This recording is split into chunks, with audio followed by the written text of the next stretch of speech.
never really saw you as a comedian when you're a little guy. It wasn't really till college, and I think it was those later years. Yeah, I'm just heartbroken he didn't find me funny when I was a 5-year-old, Dad. Just worked really hard on those knock-knock jokes.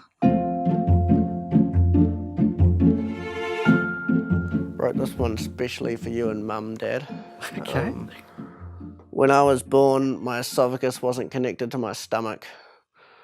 That pickup line has about a 20% success rate, mainly on med school students.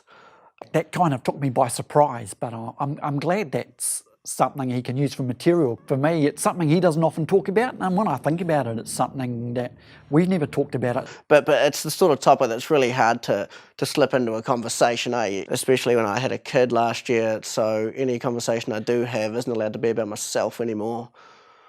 It's like, oh, Patch, what are you doing with yourself these days? Oh, how's the baby? His name's Max, right? Why is he called just Max and not Maximilian or Maximus? And it's like, well, you try watching your missus go through an emergency C-sec and see how many letters you feel like writing down. When I was born, I was an emergency C-sec because my esophagus wasn't connected to my stomach. Sometimes things are so tragic that humour's the only way you can deal with them because there's nothing else there. And if you can grab some humour out of it, well, that's great. I'm not sure what happened when I was getting put into the womb, but clearly, like, someone dropped the ball when I was getting put together. And, like, you know, the medical explanation for that is that it's a genetic anomaly, so it's no one's fault.